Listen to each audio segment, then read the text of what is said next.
नमस्कार, बहुत स्वागत है आपका। आपके साथ मैं हूं मृदुल शर्मा और मेरे साथ मौजूद हैं साध्वी रितंबरा जी। और बहुत स्वागत करता हूं आपका सबसे पहले मैं रिपब्लिक भारत पर। और आपको मैं दीदी कहूं, साध्वी कहूं, क्या कहूं? कुछ भी कह सकते हो। कुछ भी कहता हूं तो मैं दीदी कहो, दीदी कहकर साध्वी संबोधित कहो। करता हूं। जी। हाँ। और दीदी, जब राम की बात आती है तो हम पढ़ते हैं और ये कहा गया है कि माता रामो मत पिता रामचंद्र, स्वामी रामो मत सखा रामचंद्र, सर्वस्वम में रामचंद्रो दयालु, नर निन्यम जाने नए जाने न जाने। वाह। और जब हनुमान जी कहते हैं कि आप माता, स्वामी, सखा और सर्वस्व में विराजते हैं और मुझे तो आपके सिवा कोई नजर नहीं आता, तो आपके लिए भी राम ऐसे ही हैं? बिल्कुल, जन जन के लिए राम ऐसे हैं। अगर हम उनके सखा भाव से उनका स्मरण करें तो वो सखा हैं, मित्र हैं। और मित्र और सखा में फर्क होता है मृदुल। बिल्कुल। मित्र तो कोई भी हो सकता है, पर सखा वो होता है जिससे हृदय की बात की जा सके। तो वो माँ भी हैं, पिता भी हैं, बंधु भी हैं, और वो सखा भी हैं, मित्र भी हैं, वो भर्ता भी हैं, भर्तार भी हैं, वो सर्वस्व भी हैं, सर्वेश्वर भी हैं, वो सर्वे भवन्तु सुखिना की भावना भी है। और वो हारे हुए, बिखरे हुए पौरुष को भी अपराजित कर देते हैं। इसीलिए वो दुख दोपहरी में साँव सघन है मृदुल। इसलिए उनको जिस भाव से जो पुकारे वो वैसे ही हैं, क्योंकि वो भक्तों के हैं और भक्त उनके हैं। और जैसा आपने कहा कि जिस हिसाब से पुकारे, जिस भाव से पुकारे वो आते हैं। और आपने तो, हमने देखा है, इस देश के लोगों को जगाने का काम किया है। आपने जिस बेबाकी से, बिना डरे, दृढ़ संकल्प, दृढ़ निश्चय करके लोगों को जगाने का काम किया। दीदी, वो सफर कैसे शुरू हुआ? मृदुल, ये तो सरयू का तट थे, अयोध्या नगरी थी, साकेत नगरी, और उसमें हमारे राम लला की वो पराभवी युग के प्रतीक ढांचे के नीचे दबी हमारी आस्था, श्रद्धा की जो है वो श्री राम की जन्मभूमि। तो उसको देख के पीड़ा हुई, वेदना हुई। भारत की परंपराएं तो आज़ादी के पहले और बाद से गाली खाती रही। हमारी मान्यताओं का सदैव मजाक ही उड़ा। राम जानकी के रथों पे हमेशा खतरों के पहरे ही रहे। इन सारी चीज़ों को देखते हुए लगा कि हम इतना सहिष्णु हैं कि लोग हमारी सहिष्णुता को ही हमारी कायरता समझ बैठे, और ये तो बिल्कुल उचित नहीं है। इसलिए सरयू की सौगंध खाई, जल को हाथ में लिया, शपथ खाई, संकल्पवान बने। चित्त में कोप तो पंचाली जैसा था मृदुल, और हृदय के अंदर वेदना पहाड़ जैसी थी। और फिर उसी वेदना का शमन कैसे होगा, निराकरण कैसे होगा, इस दर्द की दवा कौन बनेगा? तो पता चला प्रभु श्री राम ही उन्हीं का नाम आधार है। और उस आधार को लेके पूरे हिंदू जाति को, हिंदू समाज को, सनातनियों को एकजुट करना है।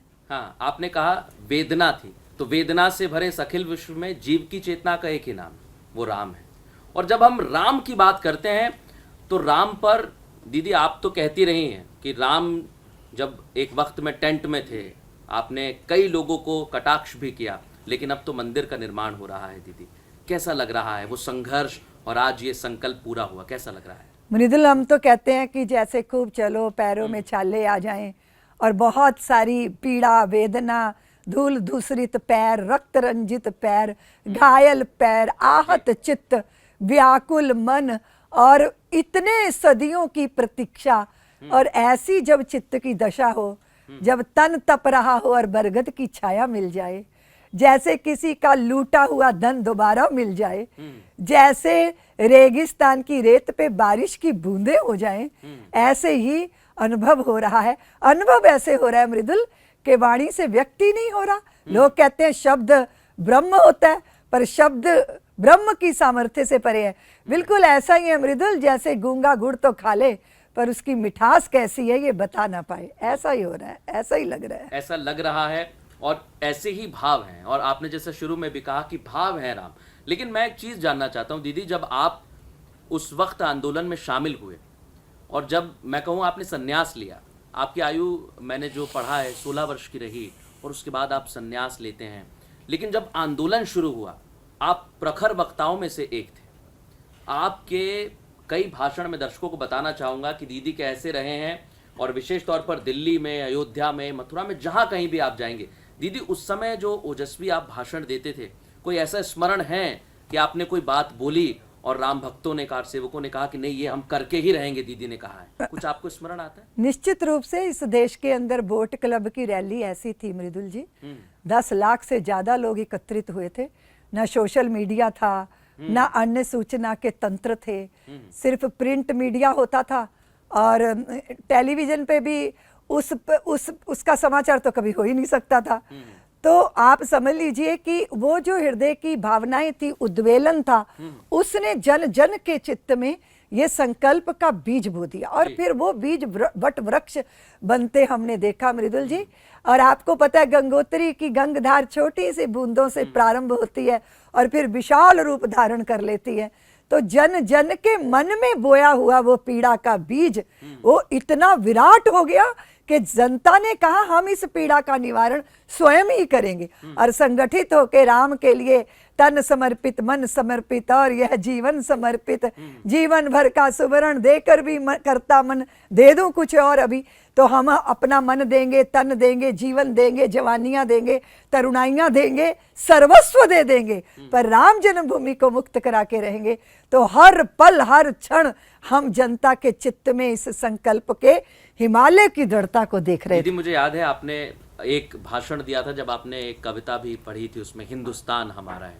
दीदी आपको याद है कुछ पंक्तियां? मैं चाहूंगा कि आप दर्शकों को बताएं, क्योंकि जिस तेज के साथ आप उस भाषण में थे और मैं देख रहा था उस तस्वीर को कि करोड़ों भक्त थे, कारसेवक थे और सभी जोर जोर से गुंजायमान कर रहे थे, कुछ याद है उन पंक्तियों? हाँ निश्चित रूप से मृदुल जी, हिंदू शब्द से लोगों को बहुत आपत्ति थी, तो हम निवेदन कर रहे थे कि इस हिंदू के शब्द पे तुमने इतना क्यों कोहराम मचाया, लगता है कि बाप तुम्हारा जर्मन या जापान से आया, माँ की तार तार चूनर ने फिर तुमको ललकारा है, कहो गर्व से हम हिंदू हैं, हिंदुस्तान हमारा है। इस भाव के साथ हम पूरे देश के अंदर की राम कृष्ण गंगा का विरोधी, निश्चित रूप से काशी मथुरा और अयोध्या, इन तीनों ने एक साथ पुकारा है, कहो गर्व से हम हिंदू हैं, हिंदुस्तान हमारा है। इस भाव के साथ जनता मृदुल खड़ी हो जाती थी, भाव विवल हो जाती थी।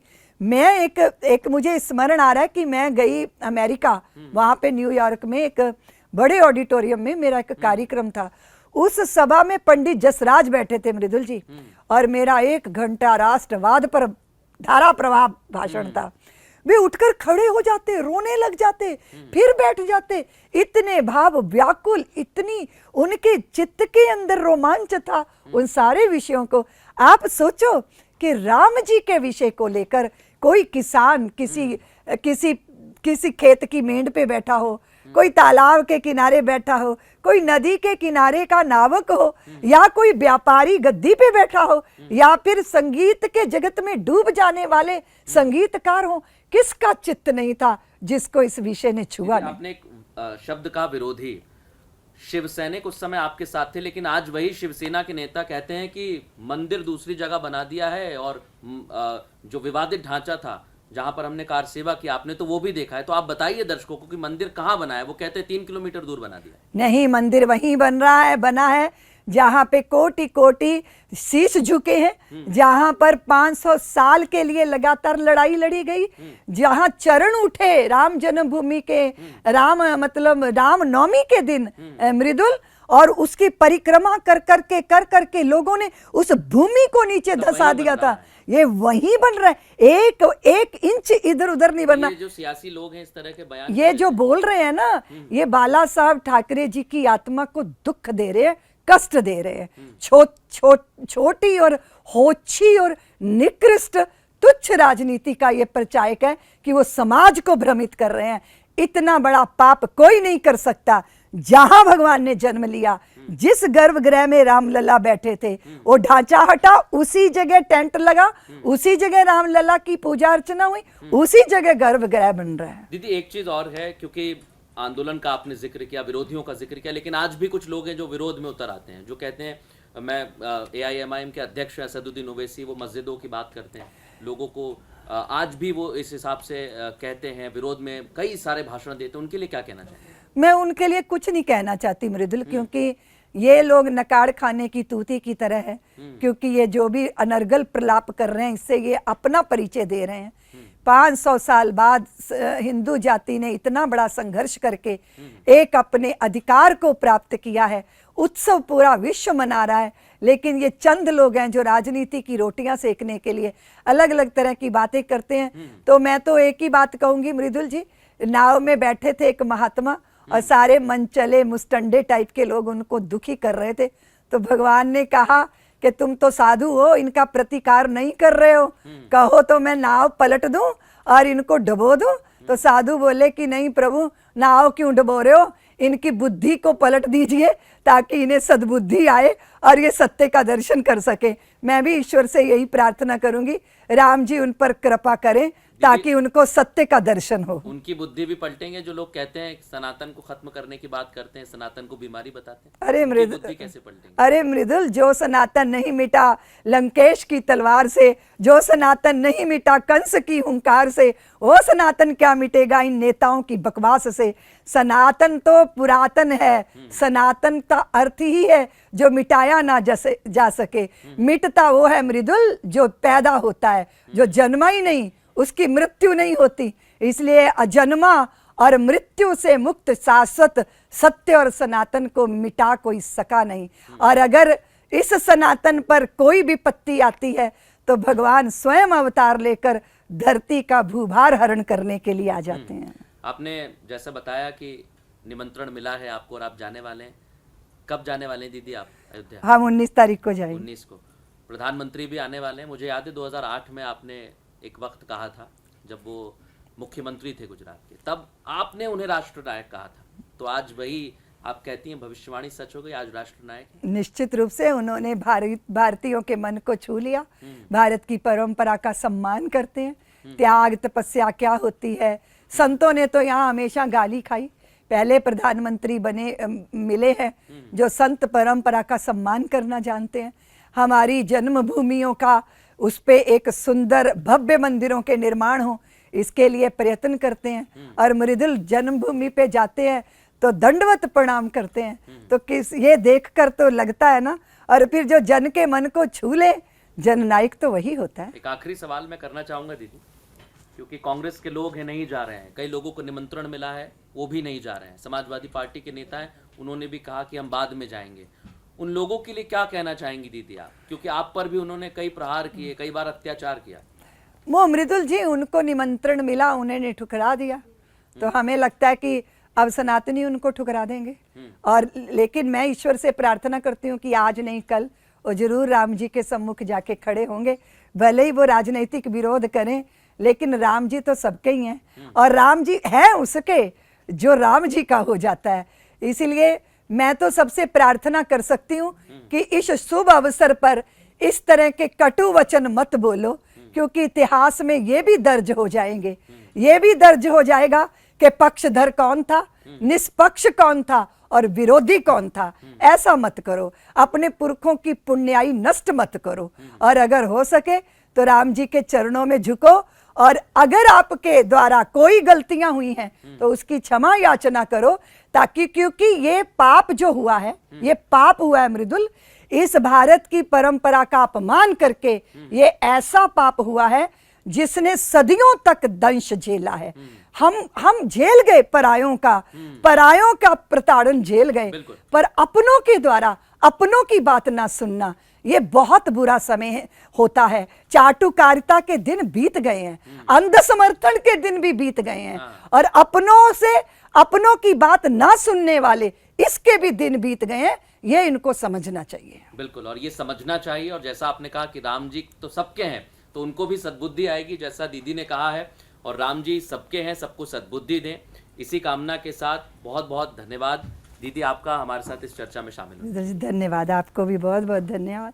आपने मुझे समय दिया, मेरी बात आपके माध्यम से पूरा समाज सुनेगा, और मैं पूरे समाज को ये कहना चाहती हूँ कि मैं अपनी तरुण पीढ़ी को कहना चाहती हूँ कि शैशव में हम गिन सिंहों के दांत अनेकों बार हंसे, यौवन में हम श्रूप न खाऊं, उर्वशियों में नहीं फंसे, हम आचार्य वर वशिष्ठ के चेले, नहीं राज्य पे मरते हैं, अग्रज कीले चरण पादुका, 14 वर्ष गुजरते हैं। इसीलिए इस आदर्श के साथ, इस भव्यता, भद्रता और सभ्यता के साथ हमें जीना है, तभी भारत भारत होगा, सुविधा के साथ भी और सुख के साथ भी। बिल्कुल, और इसी के साथ मैं आपका बहुत बहुत धन्यवाद करता हूँ। जय श्री राम। जय श्री राम।